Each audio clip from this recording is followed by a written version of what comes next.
So, folks,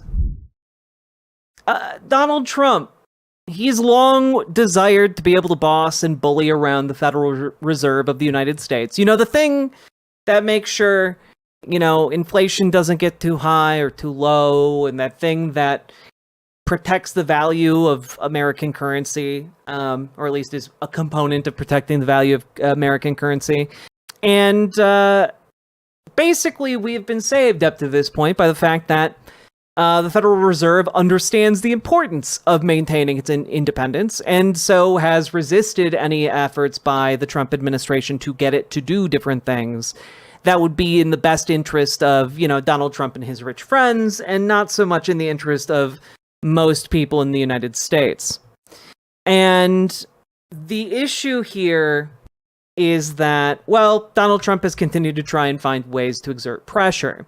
Earlier in the year, he tried to float the idea of sacking Jerome Powell, the current head of the Federal Reserve, and the markets reacted pretty apocalyptically to that in order to dissuade Donald Trump from finding that to be a good idea, and he backed off of it. Okay? It's not to say he's on good terms with Jerome Powell by any means, but, now we've gotten to the point where he is having his goons concoct fraud claims against different members of the Federal Reserve's leadership. He even tried to fire a member of the Federal Reserve's, board, and that is currently being fought in court. Additionally, let's just take a look here. Yeah, here we go.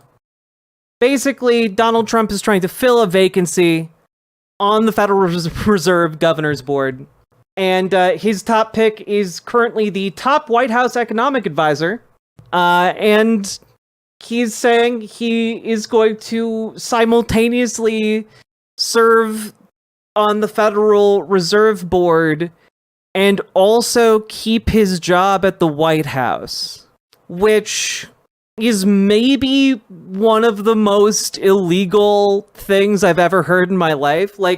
He's quite clearly going to be taking orders from the White House and compromising the Federal Reserve's independence, right? The goal and the path forward, if this is allowed to stand for the Trump White House, is to systematically kick out members of the Federal Reserve Board and essentially buy seats on the board. That sounds illegal. It should be illegal. Likely the courts are going to find it illegal, but in the meantime, they're going to let the president do the illegal thing, I'm sure. Who are we to deny billionaires their dreams of swimming in a pool of pure liquid gold and the blood, sweat, and tears of the poor? Indeed. I mean, it's just... It's all farcical. It's all so farcical at this point. And I just need to... I need y'all to understand, this is a power grab. This is an effort to consolidate control, not just over, the American economy, but, global economic affairs. Right? We already have a president that has been given rein to, unilaterally tax the American people for no reason other than to flatter his own ego, and in the form of tariffs. And now we are going to give him the ability to control, the interest rates via the Federal Reserve. This all seems like this is going to end extraordinarily poorly on a global scale. This is going to be one of those things where it's our great grandkids open up a history book and they're like, boy, how did they let that happen? Didn't they know it was stupid beyond all measure? And yeah, we do know that. We do. Sadly, the dumbest idiots alive are currently controlling the United States government. God damn it. Surely even SCOTUS has to realize the collapse of the US dollar would be bad. It would fuck over their billionaire taskmasters too. I mean, one would think that might be enough, but you have to understand that conservatives have been living in the propaganda juice for the last, 50 years. And so a lot of conservatives just view the Federal Reserve as the literal devil. They just view it as demonic to have that centralized control. And so, obviously, they have to give centralized control over it instead of to, economic experts. You have to hand that over to the president. Because surely the Donald would never screw us over. When has the Donald ever screwed anyone over? It's never happened. Pause, freeze frame, scrolling list of every single time that's happened. All the millions of times Donald Trump has done that over his lifetime. Does this count as fepositing? I don't know what fepo-sitting is, but Sake Tanuki, thank you for the 2 tier 1 subs. But does it count as fed-positing? Yes. I'm just dumb and don't get your jokes sometimes. Sometimes it takes me a second. Now, anyway, it's bad. It is bad to give this man control over something that can affect the global economy. Because almost certainly he intends to tank it all. You know?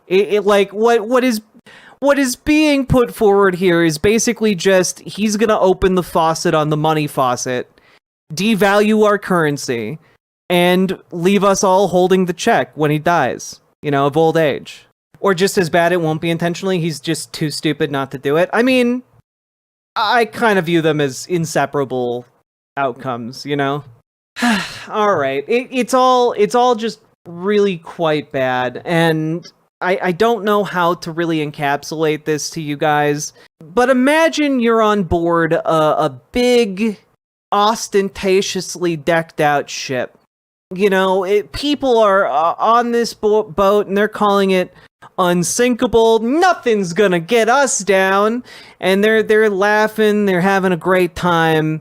And you have the captain of the ship, meanwhile, steering, and suddenly one of the dipshits who's like drunk and like really upset that he can't get with a young lady who wants to instead make out and have sex in a old-timey car somewhere on the ship. An absolute rich foppish moron takes a gun and says to the captain, "You need to get out of the captain's chair. I'm the captain now."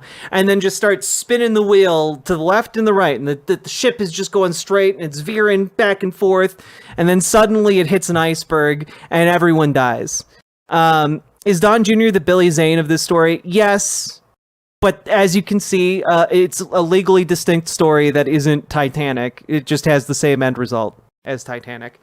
What an analogy. Look, sometimes your analogies are put together meticulously, like an unsinkable ship, only to get out on the open ocean and everything goes completely fine. And no hitches in the giddy up whatsoever until one night an iceberg comes along. Look, I think my joke was really good there, and I think everyone needs to appreciate it. Are you gonna draw me like one of your French bulldogs, James? It wasn't Titanic, it was the What If Alt Ist boat. Hey, I like that a lot. We build the analogies as we fly them here in these parts. Exactly. You guys understand me. Much like my boats. Now imagine you survive that wreck, only to wake up on an island whose only source of food is the nearby coconut trees. Fuck. I'm amazed no version of Titanic was ever sunk by iceberg lettuce.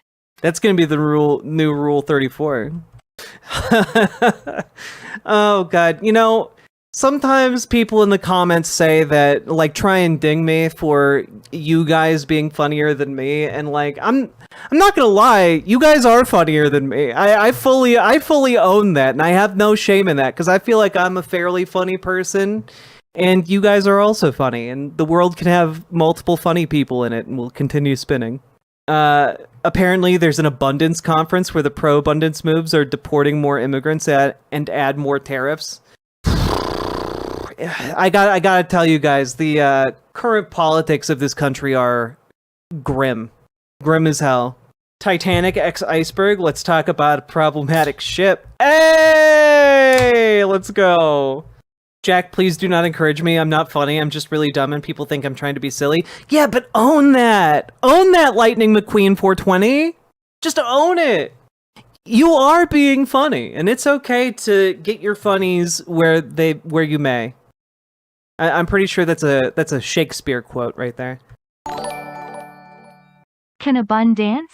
No, but a tin can. Sake Tanuki, it's times like these that I feel real sad I don't have my soundboard to give you a ba-dum-ts.